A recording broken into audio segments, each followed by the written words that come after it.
spoštovane državljanke, spoštovani državljani. Lepo pozdravljeni na današnji izredni novinarski konferenci. Brez nadaljnjega odlašanja k besedi vabim predsednika vlade, gospoda Janeza Janša, ki bo predstavil aktualne epidemiološke podatke in vse v zvezi s tem. Gospod predsednik vlade, izvolite. Dober dan, lep pozdrav. Razloga za današnjo novinarsko konferenco sta dva.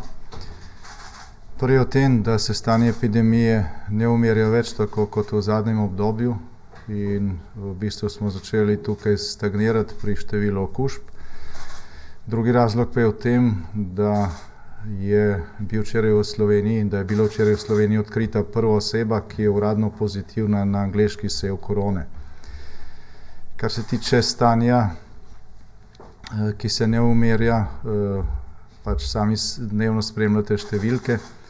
Glede na to, da je vlada v sredo oziroma v četrtek v nekaterih regijah nekatere ukrepe sprostila, to seveda vzbuja zaskrbljenost glede skladnosti ravnanja z stanjem, ki se slabša. Zaradi tega bo verjetno v sredo ali pa mogoče že prej potreben ponovni premislek. Kar se tiče uradnega odkritja osebe, ki je pač uradno pozitivna na angleški sev koronavirusa, je bila ta oseba v Sloveniji odkrita včeraj. Gre za državljana Kosova, ki ima v Sloveniji začasno prebivališče. V Slovenijo pa je prišel iz Belgije. Za primer smo bili obveščeni preko Evropskega sistema za zgodnje obveščanje. V teh primerih in preko tega sistema so nas belgijske oblasti obvestile, da se pri nas nahaja oseba, ki je bila pri njih testirana in odkrita kot pozitivna na angleški sev koronavirusa 16. januarja. In ta oseba naj bi takrat tudi odpotovala iz Belgije. Zdaj, ko je bilo včeraj pri nas odkrita, je ta oseba povedala, da je v Slovenijo pripotovala včeraj. In to z testom, ki je bil negativen. Kasneje se je odkrilo, da je imela oseba dva testa, eden je bil pozitiven, eden negativen in je bil verjetno ob vstopu v državo ali pa tudi ob prehodu drugih meja med Belgijo in Slovenijo pač uporabljen samo pozitiven test. Zdaj, kako je bilo to možno, še pristojni raziskujejo. Glede na to, da je doslej praktično večina ostalih držav članic Evropske unije že odkrilo angleški sev koronavirusa, za katerega je značilno, da se širi hitreje, se pravi, da je bolj nalezljiv kot sev, ki smo ga poznali doslej, smo sklepali že nekaj časa, da obstaja velika verjetnost, da se ta sev nahaja tudi v naši državi. Zdaj, laboratorij, ki je to preiskoval, je doslej odkril, da tega seva v Sloveniji do začetka decembra nismo imeli. Za kasneje pa če ne razpolagamo z uradnimi rezultati, zagotovo pa med temi rezultati, ki smo jih dobili doslej, ni bilo nobenega pozitivnega primera. Glede na to, da sem v četrtek na seji Evropskega sveta tam slišal precej alarmantne podatke o tem, kaj se dogaja v nekaterih drugih evropskih državah glede z vidika hitrega širjenja angleškega seva koronavirusa, smo takoj potem v petek sprejeli nekatere urgentne ukrepe. Na posebno zaprosilo me je slovaška vlada omogočila, da smo takoj dobili nekaj tisoč posebnih testov, ki so občutljivi samo na angleški sev korone. Pristojni iz Inštituta za javno zdravje so včeraj te teste na Slovaškem prevzeli in danes na nekaterih mestih že za nazaj testiramo nekatere vzorce, pri katerih se je virus doslej odkril oziroma so bili pozitivni. Klasični PCR testi namreč pač ne ločijo med mutacijami, zato je potrebno posebno testiranje.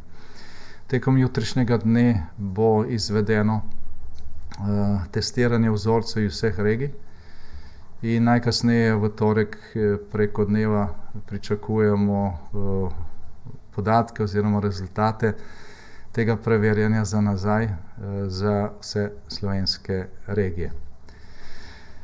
Zdaj oba podatka oziroma obe dejstvi, ki sem jih navedel na začetku in ki sta tudi razlog za današnjo novinarsko konferenco, sta mogoče povezani, torej ne vemo zagotovo, ali sta oba razloga povezana, je pa verjetno. Zaradi tega je potrebna skrajna previdnost, še posebej glede na to, da se v nekaterih regijah v naslednjem tednu pričenja pouk, da se vrtci praktično odpirajo za vse. To pomeni, da bomo imeli v državi od torka naprej na 10.000 novih stikov. Tukaj dejansko za naprej z veliko gotovostjo možno reči, da bo to odpiranje šol varno samo v primeru ali pa kolikor toliko varno samo v primeru, če se bomo striktno držali vseh navodil. Zdaj glede na nekatere dileme, ki so se pojavljale ponovno v zadnjih dneh in tednih, če so šole pripravljene ali niso. Glejte, zdaj ta brošura z navodili, z modeli in priporočili, kako se izvaja pouk tudi v primerih, ko imamo manjše ali večje število okužb. Zdaj ta navodila, ta brošura je bila izdana v začetku šolskega leta. Vsi jo poznajo, pri njenem nastajanju je sodelovalo na stotine slovenskih strokovnjakov.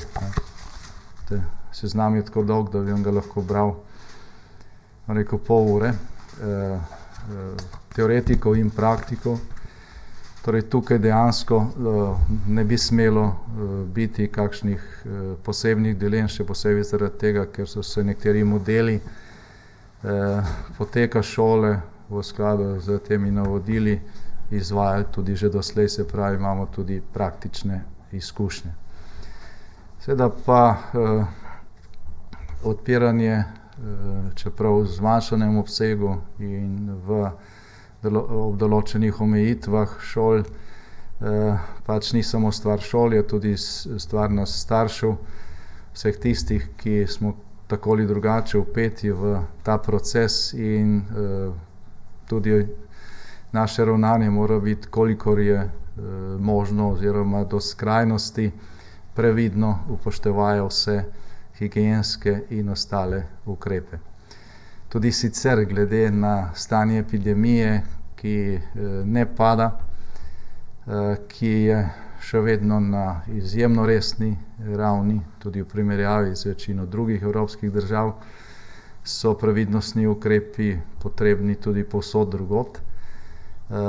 Tudi kar se tiče nošenja zaščitnih mask, apeliram na vse, da kjer je le možno, uporabljate 3-slojne kirurške maske, kot jo nosim jaz, ali FFP2, še posebej tam, kjer smatrate, da bodo stiki, do katerih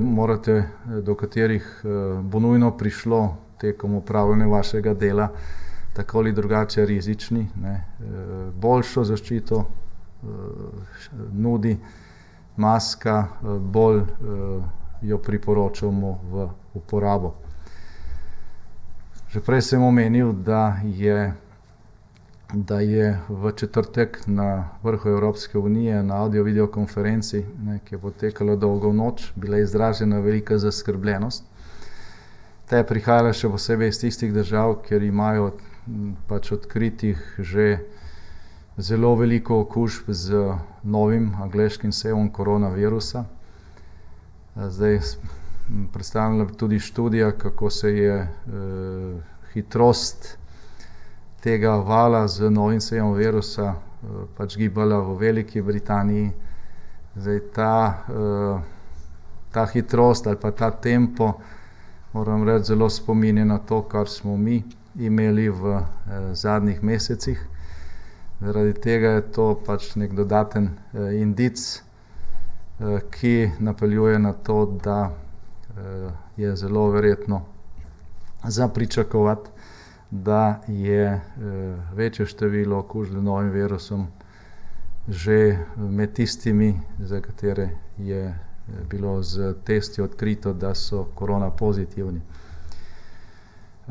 Ravno zdaj smo prejeli tudi obvestilo, da je v enem od laboratorijev, kjer danes z novimi testi preverjajo situacijo za nazaj od 11. januarja, od 80 preverjenih primerkov bilo odkrito, da sta 2 takšna, kjer obstaja močan sum, da gre za angleški sev korone, kar pomeni, da imamo poleg enega odkritega primera pri osebi, ki naj bi prišla v Slovenijo včeraj in ki ni imela stikov, ni pa to zagotovo, glede na podatke, s katerimi razpolagamo. Je tukaj še sum za 2 dodatna primera. Ne gre pa za 8 odkritih primerov, kot so poročali nekateri mediji, o tem pač ni nobenih uradnih podatkov, to so zgolj zaenkrat govorice. Zdaj, dodatno zaskrbljenost vzbujajo tudi nekatere napovedi, ki smo jih prvič slišali na Evropskem vrhu v četrtek, da zna priti do zamude pri proizvodnji nekaterih cepiv, oziroma da so nekatera cepiva, na katera računamo v prihodnjih tednih in mesecih, v fazi odobritve in da ta odobritev ni tako gotova z naslednjim tednom, kot je bilo prej najavljeno. Gre predvsem za cepivo proizvajalca AstraZeneca, ki ga je Evropska unija naročila relativno veliko, v okviru tega tudi Slovenija. Poudarjam pa, da naši načrti, narejeni doslej, pač teh cepiv, ki še niso odobrena, ne vsebujejo. Načrti za cepljenje, ki jih ima trenutno Slovenija, kot gotove, vsebujejo zgolj 2 cepivi, ki sta že odobreni, in to je BioNTech, Pfizer in Moderna. Zdaj, glede na vse povedano, bo v sredo, ko bo vlada imela redno korona sejo, zagotovo prišlo do nekaterih sprememb, če bodo trendi takšni, kot so zdaj. Še posebej v primeru bolj resnih sporočil, rezultatov oziroma podatkov z vidika prisotnosti novega angleškega seva oziroma mutacije virusa. Tako da glede na načrt, ki ga imamo o zaostrovanju oziroma sproščanju ukrepov, in glede na podatke, ki jih imamo danes, v sredo zagotovo bo nekaj sprememb. Vsi si še vedno želimo, da bi bile te spremembe v pozitivno smer, vendar pač podatki zadnjih 3 dni tega optimizma žal ne potrjujejo. Zdaj opozarjam tudi na to, da v primeru, da z množičnim preverjanjem pač že odzetih vzorcev od 11. januarja naprej, ki že poteka in bo jutri potekalo praktično po vseh regijah oziroma pri vzorcih iz vseh slovenskih regij, da v primeru zelo resnih podatkov iz teh preverjanj bo vlada reagirala takoj, se pravi že v torek ali mogoče že jutri, ne pa šele v sredo. Torej, če zaključim, od tega pravzaprav, kako bomo bolj striktno upoštevali preventivne ukrepe za preprečevanje širjenja okužb, je zdaj, ker lahko praktično že računamo na to, da je tudi virus, ki se širi bistveno hitreje, ki je bistveno bolj kužen med nami. Se pravi,